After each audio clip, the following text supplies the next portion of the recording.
이런 재미있는 유머가 있습니다. 아들이 아빠에게 물었습니다. 아빠는 왜 흰머리가 나요?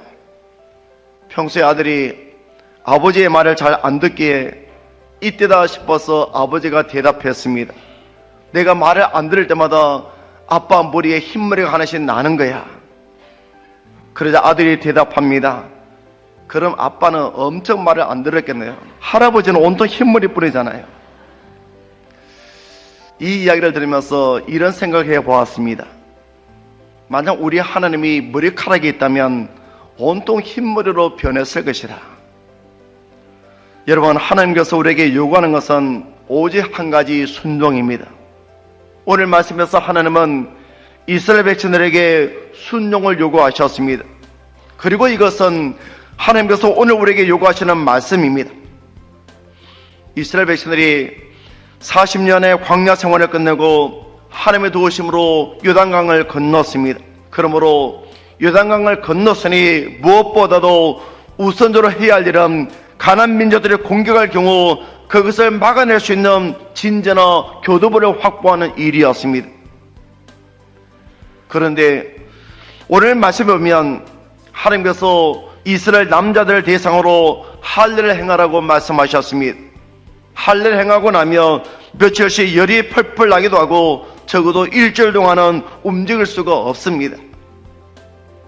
그렇다면 하나님께서 이스라엘 백성들에게 할례를 요구하신 이유가 무엇입니까? 하나님께서는 이스라엘 백성들이 가나안 민족과 싸워서 빨리 가나안을 차지하는 것보다 하나님의 말씀에 의지하고 순종하기를 원하셨습니다. 왜냐하면 가나안 정복은 이스라엘의 군사력에 달려있는 것이 아니라 하나님께 달려있기 때문입니다. 믿음은 순종이고 순종이 믿음입니다. 믿음과 순종은 결코 분리할 수가 없습니다. 그러므로 우리는 하나님께서 우리의 모든 인생을 붙들고 주재권을 행사하실 때 거기에 아멘할 수 있어야 합니다. 믿음은 하나님의 주재권을 인정하는 것입니다. 여러분, 하나님은 우리의 생각과 우리의 기대와 우리의 방법을 넘어서 일하시는 분입니다.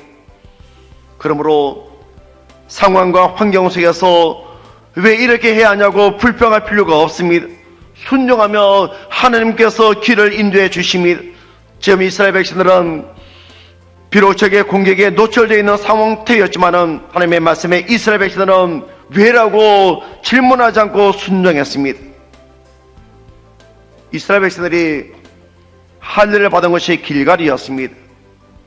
길갈은 굴러버리다 떠나가게 했다라는 뜻을 가진 히브리 말입니다. 하나님께서 이곳에서 애굽의 수치를 굴러버리셨다고 이곳 이름을 길갈이라고 지었습니다. 애굽의 수치가 무엇입니까? 출애굽 이후 애굽 사람들은 계속 이스라엘을 주목했을 것입니다. 그들이 애굽에 있었다면 비록 노예였지만 먹고 입고 광야보다는 편안하게 지낼 수 있었을 텐데 쓸데없는 고생을 한다고 멸시하고 조롱했을 것입니다. 그러므로 길갈은 하나님께서 이 모든 수치들을 털어버리는 장소였습니다. 여러분, 우리는 예수님을 믿는 사람이 더 잘 살아야 전도도 된다라는 생각을 가지고 있습니다. 그런데 우리의 현실은 반대일 수도 있습니다. 그러나 분명한 것은 그런 수치가 계속되지는 않는다는 것입니다. 하나님께서 분명히 하나님의 백성들의 수치를 굴러버리는 날이 옵니다. 우리에게도 길갈의 날이 찾아옵니다. 모든 길은 순종을 통해서 열립니다. 하나님은 순종하는 사람을 쓰십니다. 순종하는 사람의 수치는 하나님께서 굴러버리십니다. 원하기는 우리 모두 하나님께 순종함으로 하나님께 쓰임받고 순종하는 자에게 주시는 하나님의 은혜와 평강을 날마다 누리며 살아갈 수 있는 믿음의 삶들 되시기를 간절히 축원합니다.